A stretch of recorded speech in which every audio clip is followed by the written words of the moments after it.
Jusqu'à 9h, Good Morning Business. Et à 7h46, mon invité, c'est Cyril Linette, le directeur général du PMU. Bonjour Cyril Linette. Bonjour Christophe. Je suis très heureux de vous recevoir à plein de titres, notamment parce que c'est une entreprise qui va bien. Je ne vais pas dire qu'elle va mieux qu'avant la crise, parce que vous avez quand même perdu du chiffre d'affaires. Mais là, vous avez des niveaux de paris qui sont supérieurs de 10% à ce qu'ils étaient avant la crise de la Covid. Oui, alors déjà avant la crise du Covid, effectivement, on était plutôt en croissance depuis un an. On a retrouvé la croissance après 6 années de baisse consécutive.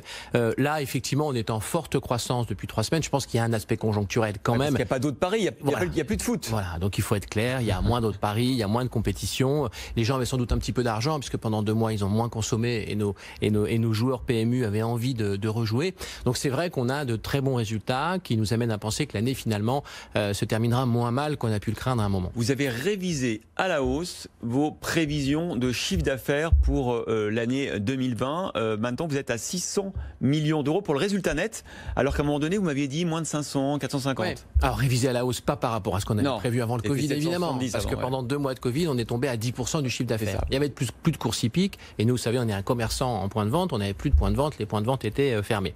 Donc, ces 2 mois-là, sans chiffre d'affaires, on ne va pas les rattraper. En revanche, ce qui s'est passé avant, qui effectivement était très profitable parce qu'on avait une vraie croissance soutenue, et ce qui se passe après, avec cette reprise ultra rapide et cette période un petit peu en apesanteur où effectivement nos clients ont envie de jouer et n'ont pas forcément d'autres jeux à leur disposition et ils privilégient les jeux PMU, est une période qui va nous permettre d'amortir effectivement la chute que l'on pouvait craindre. Est-ce que ça remet un peu en cause votre stratégie de distribution? Parce que j'imagine que les paris en ligne ont augmenté aussi pendant la crise.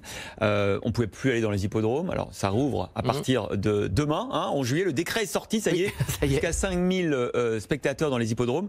Alors, autre bonne nouvelle pour vous. Mais quand même, globalement, est-ce que vous ne dites pas 13 200 revendeurs, je crois, Oui, tout à fait.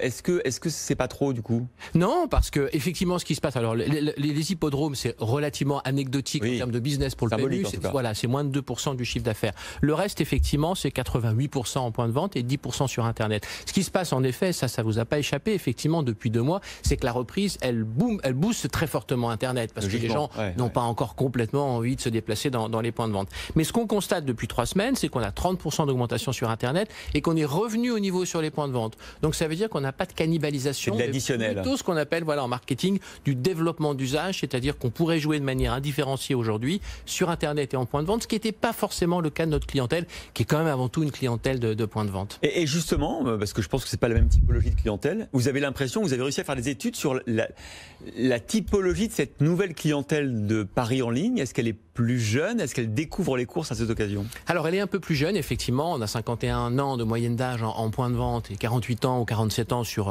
Internet. Ce n'est pas si vieux, comparé à la télé, à la radio et ainsi de suite. Donc, on a une moyenne d'âge, y compris sur les points de vente, qui n'est pas très élevée. Elle est un peu plus jeune. Est-ce qu'elle est complètement différente de la clientèle habituelle?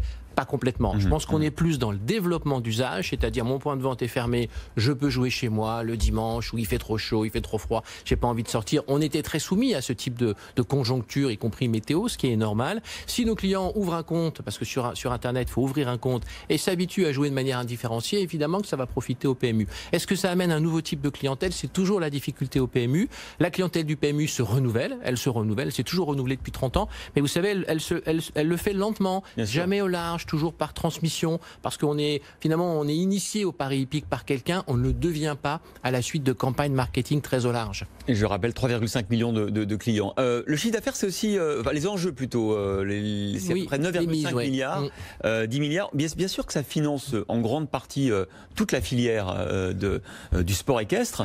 Est-ce que les 2 mois de chiffre d'affaires qui ont manqué vont manquer à cette filière? Est-ce qu'on va réussir à maintenir le niveau de formation des écoles, les éleveurs? 2 mois sans chiffre d'affaires, c'est 2 mois sans chiffre d'affaires. Forcément que la filière va souffrir ou a souffert. Elle a fait des efforts, elle a accepté une baisse de ce qu'on appelle des allocations. Les allocations, c'est ce qu'effectivement les sociétés de course reversent suite aux résultats réalisés par le PMU. Elles ont accepté de se serrer la ceinture, mais comme le PMU s'est serré la ceinture... 80 000 emplois directs. Absolument. Mais comme le PMU s'est serré la ceinture sur ses charges, tout le monde s'est mobilisé en fait. La grande force de la filière, c'est d'avoir réussi à convaincre les pouvoirs publics de redémarrer les courses dès le 11 mai, dès le lendemain du confinement, parce que c'est comme ça qu'on a limité la casse. Bien sûr que le PMU s'y est bien pris, c'est assez indiscutable, mais on n'aurait rien pu faire si on n'avait pas eu de course. Or, la filière a réussi à se débrouiller, même à huis clos, pour redémarrer dès le 11 mai. Donc on a eu 2 mois sans chiffre d'affaires, sinon on serait dans la situation du foot, c'est-à-dire 5-6 mois sans sport, 5-6 mois sans chiffre d'affaires, et là je pense qu'on serait vraiment en danger, ça n'est pas le cas. Encore un mot, vous avez un nouveau président, Philippe Ogier, le maire de Deauville, ça change quelque chose dans la ligne stratégique? Vous avez une feuille de route différente? Non, pas du tout. Alors Philippe dirige le conseil d'administration, donc qui valide, on avait hier un conseil qui a validé à nouveau la stratégie que j'ai mise en place de recentrage sur l'ADN, voilà, et puis de recentrage sur l'ADN hippique. Non, tout le monde est d'accord. L'avantage de Philippe, c'est que c'est quelqu'un des sociétés de course, c'est quelqu'un du cheval, c'est quelqu'un du galop, en plus effectivement de son entre-gens politique, donc il peut nous aider à faire la jointure en fait entre les différents univers, le PMU commerçant et la filière hippique, le sport, et ça c'est toujours bien, ça permet de mieux travailler ensemble. Merci Cyril Linet, directeur général du PMU, d'avoir été avec nous ce matin, un patron heureux et qui renoue avec... Mais prudent. Mais il faut savoir profiter aussi des bonnes nouvelles. Merci à vous.